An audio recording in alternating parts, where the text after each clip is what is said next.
교우 여러분과 함께 하시기를 축원합니다. 한 주간 평안하셨습니까? 어제 저녁에 비가 많이 내렸는데 괜찮으십니까? 네, 감사합니다. 지난주 초 경기도 화성의 한 제조 공장에서 일어난 화재로 30명이나 되는 사람들이 희생되었습니다. 아빠와 엄마이고 아들과 딸이고 남편과 아내인 가족들이 하루아침에 안타까운 목숨을 잃고 말았습니다. 우리 제천은 하소동 화재 참사를 겪었죠. 그래서 그와 같은 참사 소식을 들을 때마다 멀지 않게 다가옵니다. 부디 하늘의 위로가 함께 하시기를 기도합니다. 울리백이라는 학자는 우리 근대 산업사회를 위험사회다 이렇게 진단했습니다. 산업혁명 이후에 세상은 급변하면서 한쪽에서는 편리하고 좋아졌을지 몰라도 다른 한쪽으로는 갈수록 위험한 일들이 쌓여가고 있습니다. 위험사회는 일시적인 현상이 아니라 점점 더 크게 확장되고 있다는 거죠. 교통사고는 일반이고 화재 참사, 기후재난은 일상이 되었고 또 무엇보다도 가장 큰 위험으로 전쟁이 우는 사자처럼 웅크리고 있습니다. 외출하는 가족들에게 입버릇처럼 말하죠. 차 조심해 라고 말합니다. 그러나 이제는 차 조심만이 아니라 모든 것들을 조심해야 하는 위험사회입니다. 위험사회는 우리를 불안과 두려움 속에서 살게 하고 있습니다. 재난과 참사가 일어나면 사람들은 진상 파악과 함께 재발 방지를 위해 노력합니다. 그러나 참사는 계속 반복되고 우리 사람들의 마음은 둔감해져 갑니다. 그러나 그와 함께 더 중요한 것은 이와 같은 재난과 참사로 일어난 슬픔의 감정을 대하는 태도입니다. 슬픔이란 감정은 어떻게 다루어야 할까요? 사실 다룰 수가 없는 것이 이 슬픔의 감정입니다. 무엇보다 당사자 스스로 충분히 슬퍼할 수 있도록 해야 합니다. 저는 세월호 참사와 이태원 참사를 대하는 우리 사회 분위기를 보면서 참담함과 분노의 마음이 같이 일어났습니다. 사람들은 유족들에게 노골적으로 무시하고 조롱을 했습니다.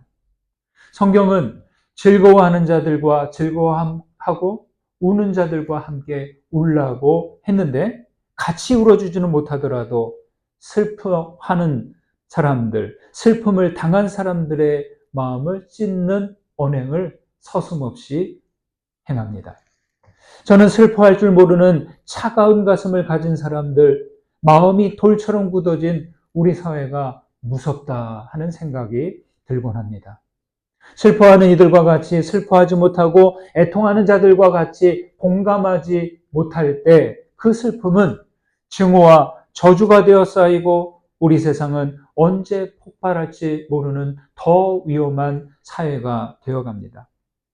예수님께서는 산상수훈에서 말씀하셨습니다. 애통하는 자는 복이 있나니 그들이 위로를 받을 것이다 라고 말씀하셨습니다. 사람은 희망을 잃어버리고 삶의 이유를 놓치면 애통이 터져 나옵니다. 내가 지금부터 슬퍼하겠다, 내가 지금부터 애통하겠다 하는 게 아니라 그 어느 임계점에 다다르면 슬픔과 애통이 뚝이 터지듯 터져 나오는 것이죠. 하지만 예수님은 애통으로 끝나지 않고 그 다음을 잇는 말씀을 하십니다. 저희가 위로를 받을 것이다. 애통하는 자에게는 복이 허락됩니다. 누가 위로합니까? 하늘의 위로가 주어집니다. 고통과 슬픔을 딛고 소망으로 다시 일어서는 힘을 하나님께서 주십니다. 이때 슬픔이 북받칠 때는 여러분 우리는 큰 소리로 하나님께 부르짖을 줄 알아야 됩니다. 어느 작가는 슬픔은 모든 눈물의 속옷과도 같다. 무슨 연유로 울든 간에 그 가장 안쪽에는 속옷과 같은 슬픔이 배어 있다라고 했습니다. 우리들 속에 있는 눈물의 속옷은 어떻습니까?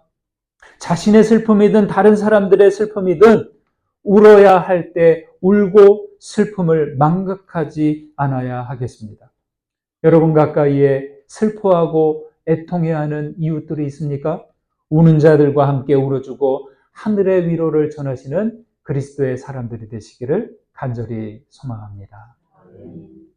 함께 읽은 사무엘하 1장은 슬픔의 노래입니다. 무엇에 대한 슬픔입니까? 사울왕과 아들 요나단의 죽음을 슬퍼하는 다윗의 조가입니다. 사무엘하 1장의 시작은 옷이 찢어지고 머리에 흙투성이를 한 사람이 다윗을 찾아온 장면으로 시작합니다.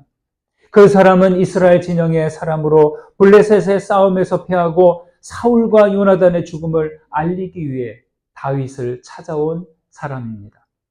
그는 부상을 당해 죽어가는 사울의 고통을 자기가 도와주었고 그 증표로 그의 왕관과 팔걸이를 벗겨서 가져왔습니다.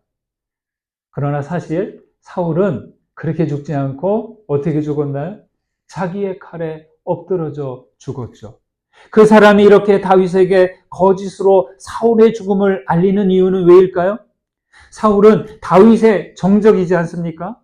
그러니까 사울과 요나단의 죽음을 알리면 다윗이 기뻐하고 보상을 해줄 것을 기대했던 것이죠.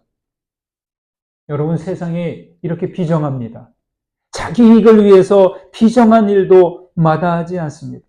출세와 성공을 위해서라면 가족과 친구도 수단으로 삼습니다. 다윗은 사울과 요나단의 죽음을 이용하여 한몫 잡으려는 그 사람에게 속지 않습니다. 다윗은 그를 처형하고 나서 그리고 함께하는 시글락의 모든 사람과 함께 슬퍼하고 울고 금식합니다. 여러분, 우리는 어떻습니까? 나에게 해를 끼치거나 상처를 준 사람이 또는 서먹한 관계에 있는 누군가가 안타까운 일을 당했다는 소식을 들으면 어떤 마음이 드십니까?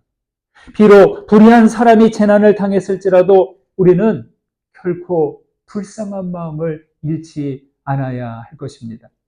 갈수록 세상은 소시오패스적인 사회가 되어가는 듯합니다. 우리 신앙인들은 어떤 상황에서도 그리스도의 마음을 잃지 않아야 합니다. 여러분, 그리스도의 마음은 무엇입니까? 불쌍히 여기는 마음입니다. 예수께서 십자가에서 달려 돌아가실 때 그 돌아가시기 직전에 뭐라고 말씀하셨습니까? 아버지여, 저들을 용서해 주옵소서. 저들을 불쌍히 여겨 주시옵소서. 저들은 자기들의 하는 일이 무엇인지 알지 못하니이다 라고 하셨습니다. 불쌍히 여기는 마음, 그리스도의 마음을 잃어버리지 않게 되시기를 간절히 소망합니다. 오늘 말씀 21절과 22절을 보시겠습니다. 함께 읽습니다. 길보아 산들아 너희 위에 이슬과 비가 내리지 아니하며 재물 낼 밭도 없을지어다. 거기서 두 용사의 방패가 버린 바 됨이니라. 곧 사울의 방패가 기름 부음을 받지 아니함 같이 됨이로다. 죽은 자의 피에서 용사의 기름에서 요나단이 활이 뒤로 물러가지 아니하였으며 사울의 칼이 헛되이 돌아오지 아니하였도다.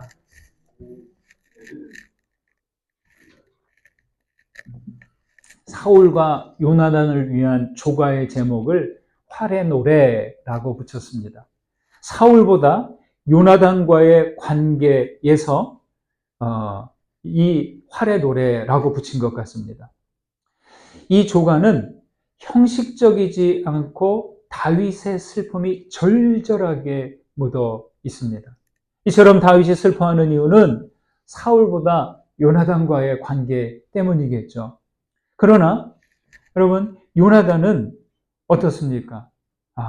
사울과 비교했을 때 그 마음이 아주 간절하고 사랑이 넘치는 친구입니다. 사울은 주군이고 장인어른이고 동시에 다윗을 미워하고 죽이려고 했어요. 하지만 요나단은 둘도 없는 절친이죠. 운명의 장난일까요? 사울을 보면 사울이 다윗을 죽이려고 막 쫓아올 때 하면은 요나단이 떠오르고 또 요나단을 보면 아주 사울이 생각나고, 여러분 다윗의 심정이 어땠을까요? 이건 그 마음이 이러지도 못하고 저러지도 못하는 참 힘든 심정이었을 것입니다. 다윗과 사울은 질긴 악연을 맺어왔습니다. 다윗과 사울이 처음부터 원수지간은 아니었죠.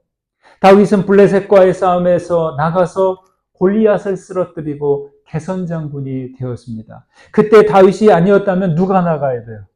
왕인 사울이 나갔어야 했습니다.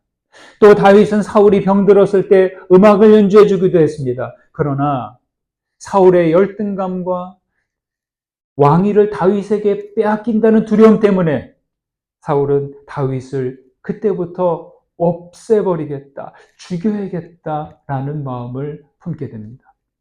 다윗은 자기를 죽이려는 사울에게 미움을 갖지 않습니다. 그럼에도 사울은 죽이려고 했고, 그럴 때마다 다윗은 사울의 증오를 피해 다녔습니다.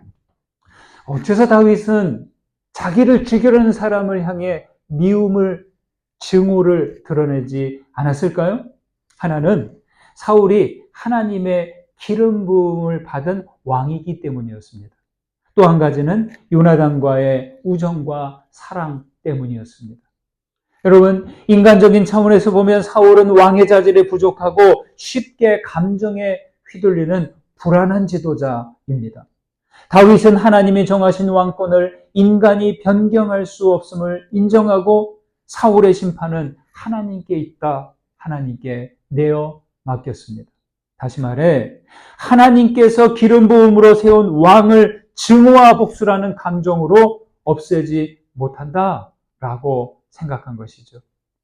그렇게 큰 생각을 가졌기 때문에 여기서 말합니다. 사울의 방패가 기름 부음을 받지 아니함 같이 되었다. 즉 왕의 자리에서 버림받았다라면서 탄식하고 슬퍼합니다. 여러분, 사울의 마지막이 이렇게 된 이유는 어디에 있을까요? 하늘 아래 승자는 하나뿐이다 라든지, 그리고 호랑이 새끼를 키우면 후환이 된다 라는 생각 때문이 아니었을까 생각합니다. 승자와 패자, 사울과 다윗은 이러한 승자와 패자, 승패적인 사고에 의해 희생되었다고 할 수 있습니다. 사울은 다윗을 쫓아다니느라 나라를 제대로 살피지 못했고, 또 다윗도 도망 다니느라 경험 없이 비루한 일생을 보냈습니다. 물론 하나님께서는 그 과정을 통해서 다윗을 탁월한 영적인 지도자로 세워주셨습니다. 여러분 혹시 악어의 눈물이라는 말 들어보셨나요? 이 악어의 눈물 뭔가요? 악어가 눈물을 흘리나요? 근데 악어가 눈물을 흘리는 것처럼 보여요. 악어가 먹이를 먹을 때 그 눈에서 눈물이 흘린대요. 근데 우리 사람이 생각하는 그 눈물이 아니라 그게 이제 악어만의 어떤 독특한 생리자극인데, 그래서 그 눈물을 흘리는 것이 먹이를 먹을 때 먹이에 대한 불쌍한 마음으로, 최소한의 어떤 그런 마음으로 눈물을 흘리는 것이다 라고 보는 것이죠. 그래서 패배한 정적 앞에서 흘리는 위선적인 눈물을 가리킬 때 악어의 눈물이다 이렇게 말하는 것이죠. 혹자는 사울의 죽음을 슬퍼하는 이 다윗의 눈물이 악어의 눈물이 아니냐 반문할지 모릅니다. 여러분이 보시기엔 어떻습니까? 저는 다윗의 눈물이 위선이라고 생각하지 않습니다. 아예 안면이 없는 사이라면 모르나 임금으로 모셨고 장인어른이고 친구의 부친으로 신뢰와 충성을 다했어요. 자신의 진심을 보이려고 묻어내렸었지만 어떻게 됐습니까? 이제 영영 그 기회를 잃어버리고 만 것이죠. 다윗이 슬퍼하는 이유는 바로 이런 이유 때문일 것입니다. 우리 이어령 선생님은 눈물에 대해서 이렇게 표현했습니다. 보들레르의 말처럼 우리는 눈물을 통해서 너와 나 사이에 단절된 것을 메워가고 서로 대립되는 것을 통합시킨다. 내 안에 눈물이나 피를 밖으로 내쏟는 것이 대화이고 소통이며 아픔의 소통이다. 눈물 없는 시대의 눈물, 이것이 종교 없는 시대에 종교로서 우리에게 가깝게 다가오는 메시지가 아닌가. 눈물의 커뮤니케이션, 눈물의 소통은 영혼의 커뮤니케이션, 종교에 가까운 것이다. 이렇게 말했습니다. 눈물의 소통은 영혼의 커뮤니케이션이고 종교에 가깝다. 여러분 그렇죠? 여러분 슬픔은 우리 사람을 진실하게 한다. 슬픔이 그래요. 슬픔이라는 감정이 우리 사람을 사람답게 하고 진실하게 한다는 거죠. 위선적인 눈물이 아니라 단절된 것을 메우고 대립된 것을 통합하는 눈물이야말로 우리 사람들을 진실되게 한다는 것이죠. 우리가 가진 눈물은 어떤 눈물입니까? 여러분에게 있는 눈물은 어떻습니까? 우리의 눈물이 단절된 것을 메워가고 관계를 진실하게 하는 주님의 눈물 되기를, 진실한 눈물 되기를 간절히 소망합니다. 26절 말씀을 보실까요? 같이 읽습니다. 내 형 요나단이여, 내가 그대를 애통함은 그대는 내게 심히 아름다움이라. 그대가 나를 사랑함이 기이하여 여인의 사랑보다 더하였도다. 이 말씀이 조금 이렇게 덜 와닿는 것 같아요. 그래서 세번역 말씀을 보니까 이렇게 나와 있습니다. 나의 형 요나단, 형 생각에 나의 마음이 아프오. 형이 나를 그렇게도 아껴주더니 나를 끔찍이 아껴주던 형의 사랑은 여인의 사랑보다도 더 진한 것이었어. 여러분 좀 와닿죠? 네. 여러분 여기에 다윗이 애통해하는 이유가 잘 나와 있어요. 친구인데도 형으로 호칭합니다. 다윗을 끔찍이 아끼는 사랑, 심히 아름답고 여인의 사랑보다 더 진한 사랑이라고 합니다. 다윗의 사랑보다 요나단의 사랑이 더 컸음을 다윗이 고백하죠. 그러니까 어때요? 이 요나단의 사랑 덕분에 사울의 그 광기 어린 증오와 죽임을 막을 수 있었던 것이죠. 둘 사이의 우정과 사랑이 어느 정도이기에 다윗이 이렇게 아프도록 말하는 것일까요? 사무엘상 20장에 나온 다윗과 요나단이 이별하는 장면에서 두 사람의 마음을 알 수 있습니다. 요나단이 다윗을 두둔할 때 사울은 요나단에게 이렇게 말했어요. 이 세 아들을 내게로 끌고 와라. 그는 죽어야 할 자다. 이렇게 소리쳤어요. 좀 솔직히 말하면 이렇게 한 거죠. 그놈을 내게로 끌고 와. 그놈은 죽어야 할 놈이야. 자기 아들 요나단에게 이렇게 말했을 것입니다. 이때 여러분 사울의 표정을 상상해 보십시오. 어떨까요? 미소를 지으면서 말했을까요? 아주 험악한 표정으로 이렇게 말했을 것입니다. 사울의 광기 어린 저주를 들은 요나단은 아버지의 진심을 알아차렸고 다윗을 향한 저 마음을 돌이킬 수 없겠구나. 그제서야 확신했습니다. 결국 요나단은 다윗을 멀리 떠나보내기로 합니다. 약속한 대로 다윗이 숨어있는 바위 쪽으로 화살을 쏘고 화살을 가지러 달려가는 아이에게 더 앞쪽에 있어, 더 가야 돼 라고 소리칩니다. 이게 약속이에요. 안쪽에 있어, 너무 멀리 갔어, 그만 가 라고 하면은 다윗이 들으면은 사울의 마음이 아직 나에게 있구나, 이 신호고, 아이에게 소리치는 요나단의 소리가 아니야, 더 멀리 가야 돼, 더 가야 돼, 이 소리를 들으면 가망이 없어, 도망가, 이 신호로 들었다는 것이죠. 요나단이 아이를 성으로 돌려보내고 난 후에 두 사람은 애절한 이별을 했습니다. 여러분, 사울의 광기와 증오는 두 사람의 우정을 무너뜨리지 못했어요. 요나단은 사울의 속죄를 위해서였는지 자기가 당연히 받아야 할 왕의 자리도 내려놓습니다. 유진 피터슨 목사님은 이 두 사람의 사이를 두고 이렇게 말합니다. 우정이 악을 저지시키고 금식처럼 성례전처럼 평범한 인간을 거룩하게 변화시켰다. 이렇게 말이죠. 여러분, 세상을 견뎌내고 믿음의 승리를 이루게 하는 것은 권력보다 얼마나 우정 깊은 관계를 맺느냐, 얼마나 깊은 사랑을 하느냐에 있습니다. 요나단이 다윗이 왕이 될 것을 인정하고 복을 빌어 주었습니다. 이렇게까지 하는 것은 요나단이 자기 생명을 사랑함 같이 다윗을 사랑했기 때문이다라고 합니다. 사울은 다윗을 향해 독사처럼 달려들고 있지만 요나단은 사랑의 보호막으로 다윗을 지켜 주었습니다. 사울의 독은 다윗을 죽이고도 남을 정도였지만 요나단은 사랑으로 중화시키고 해독시키고 있습니다. 여러분, 요나단은 다윗이 세상을 긍정하고 신뢰를 잃지 않도록 도와주었습니다. 둘의 우정과 사랑은 다윗이 겨울왕국과 같은 이 사울의 왕궁에서 견뎌낼 수 있도록 했습니다. 이후 다윗이 도망자가 되어 광야에서 지낼 때 그 비루함을 견디게 했고 그 외로움과 고독을 견디게 한 것이 요나단의 사랑이고 우정이라는 것입니다. 요나단이 전사했다는 소식에 다윗이 슬퍼하는 것 어때요? 당연하죠. 네. 유시화 작가는요, 달의 궁전이라는 소설의 한 대목을 소개했습니다. 참 와닿는 부분이에요. 한번 들어보십시오. 나는 절벽 가장자리에서 뛰어내렸지만 마지막 순간에 무엇인가가 팔을 뻗어 허공에 달린 나를 붙잡아 주었다. 나는 그것이 사랑이었다고 믿는다. 사랑이야말로 추락을 멈추게 할 수 있는 중력의 법칙을 부정할 만큼 강력한 단 한 가지인 것이다. 여러분 어떤가요? 그리고 이어서 말합니다. 우리가 모든 감정 중에서 죽을 때 기억하는 것은 사랑하고 사랑받은 경험이라고.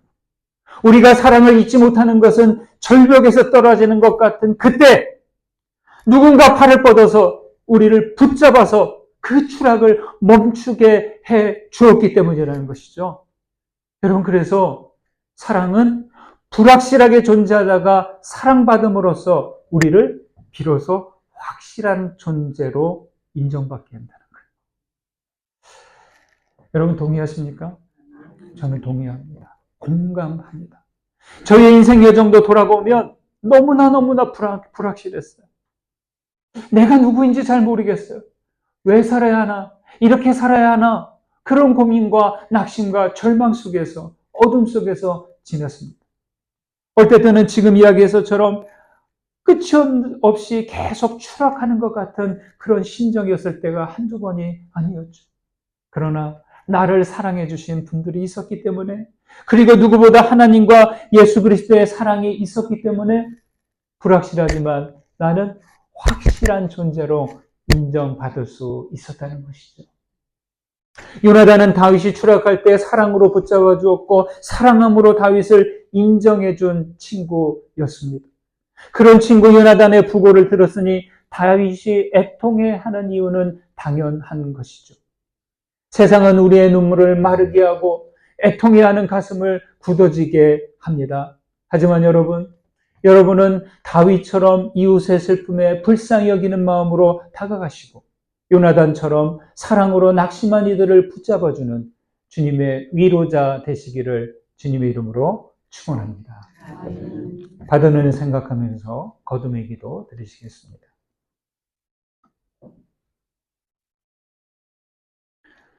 말씀 가운데 울림이 되고 깨달으신 것이 있습니까? 여러분 그 말씀을 붙드시고 기도로 올려드리십시오. 기도하시겠습니다.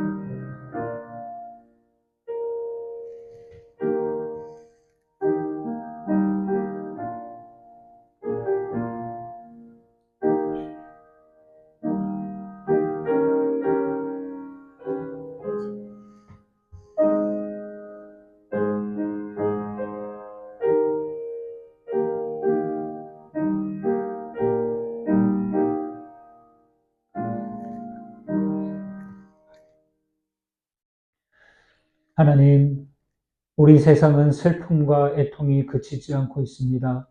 그러나 세상은 죽음을 이용하고 우는 자들과 함께 울지 못하고 위로하지도 않고 위로받지도 못하는 세상입니다. 자비하신 주님, 이 땅을 불쌍히 여겨주시고 우리를 긍휼히 여겨 주옵소서. 슬픔을 위해 기꺼이 눈물 흘리기를 원합니다. 우리의 눈물이 단절된 것들을 메우고 대립하는 것들을 통합할 수 있기를 원합니다. 주여, 주님의 사랑을 우리를 확실한 구원의 자녀가 되게 하셨습니다. 사랑을 받았으니 그 사랑으로 낙심한 자들을 붙잡아주는 주님의 위로자 되게 하여 주옵소서. 그리스도 예수의 이름으로 기도합니다. 아멘.